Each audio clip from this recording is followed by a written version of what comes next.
පාකිස්තානයේ උපත ලැබ ඔස්ට්‍රේලියාව නියෝජනය කර පළමුත් මුස්ලිම් ටෙස්ට් ක්‍රීඩකයා. අලුබඳුන තරඟවල ඔස්ට්‍රේලියාව ගලවාගත් වමත් ශූරයා. නමුත් ඔහු ඇත්තටම ඇයි විශ්‍රාම ගත්තේ? ප්‍රෙපරේෂන් එකක් නැති ක්‍රීඩකයෙක් කියන විවේචනය සාධාරණයි. ඔහු ගැන part Cummins, Steve Smith, Michael Vaughan වැනි ක්‍රිකට් ක්‍රීඩකයන් කියන්නේ මොනවාද? මේක සාමාන්‍ය රිටයර්මන්ට් ස්ටෝරි එකක් නෙමෙයි. 2026 ජනවාරි මාසයේ සිඩ්නි ක්‍රිකට් ක්‍රීඩාංගණය වසර 15ක දීර්ඝ ගමනක නිමාවසනටුවන් කරමින් එක් විශිෂ්ට ක්‍රීඩකයෙක් අවසන් වරට ක්‍රීඩාගාරයෙන් පිටතට පැමිණෙනවා. ඔස්ට්‍රේලියානු ක්‍රිකට් ක්‍රීඩාවේ සලකුණක් තැබූ මේ මිනිසාගේ කතාව හුදෙක් පිත්තෙන් ගැසූ ලකුණුවලට වඩා එහා ගිය එකක්.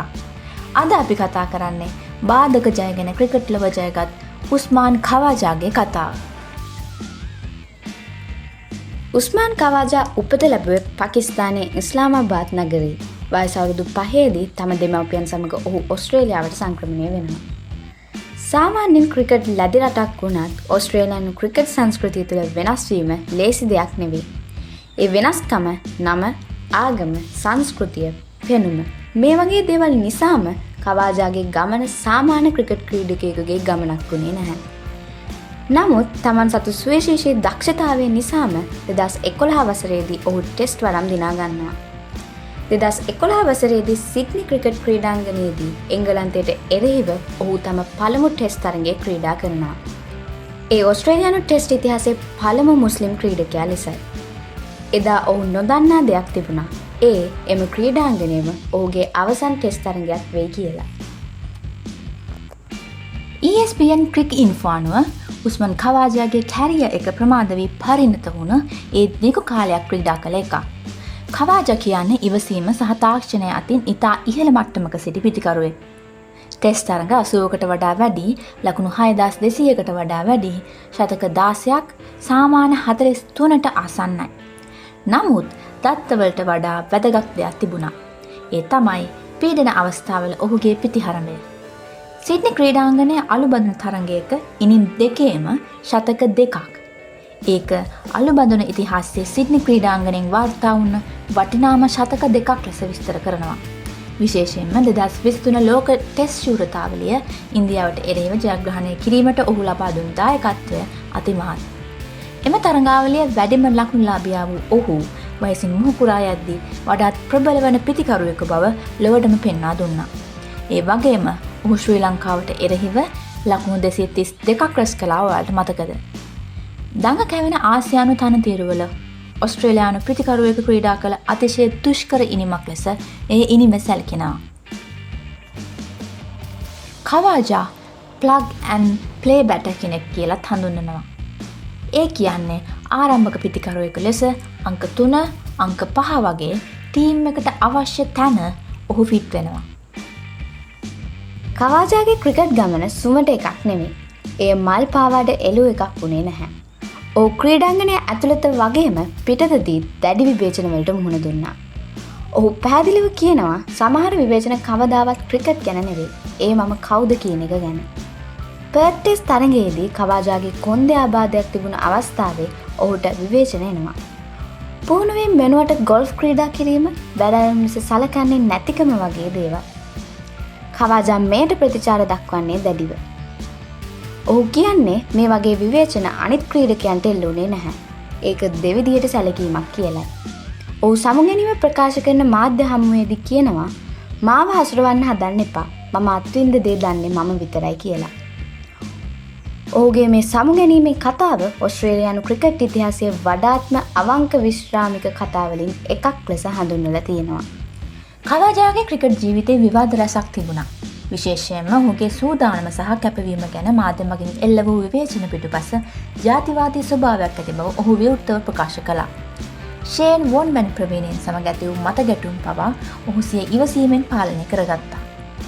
තවත් සුවිශේෂී සිදුවීමක් වුණේ මැද පෙරදිග ගැටුම්වලදී පීඩාවට පත් සිවිල් වැසියන් වෙනුවෙන් all lives are equal, සියලු ජීවිත සමානයි යනුවෙන් සිය පාවහන්වල ලියා ප්‍රදර්ශනය කිරීමට උත්සාහ කිරීමයි.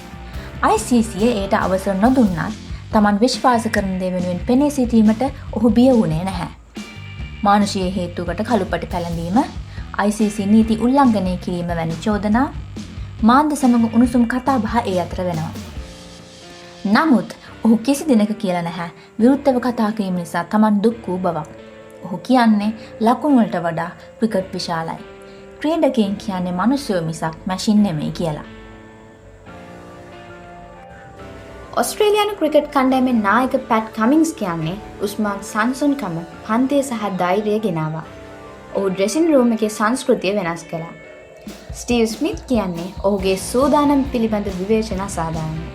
ඔහු මා ක්‍රීඩා කළ වඩාත්ම වෘත්තීය ක්‍රීඩකයන්ගෙන් කෙනෙක්. හිටපු එංගලන්ත නායක මයිකල් වෝන් කියන්නේ ඔහු විශ්‍රාමය ආයුත්තේ ඔහුගේ කොන්දේසි මත මිස මාධ්‍ය කොන්දේසි මත නොවේ කියන එක.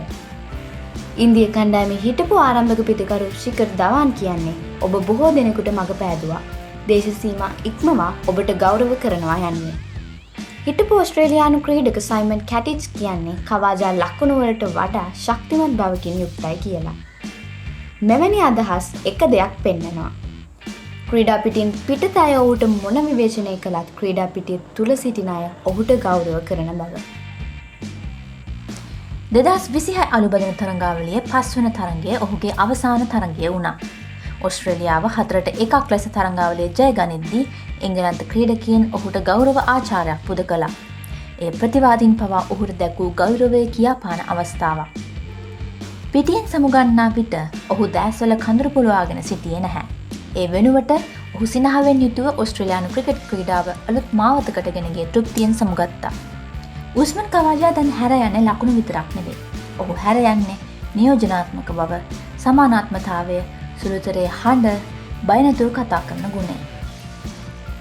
ඔහු කියන ප්‍රසිද්ධ ප්‍රකාශයක් නම් ඊළඟ උස්මන් කවාජා සඳහා ගමන පහසු කිරීමට මම කැමතියි.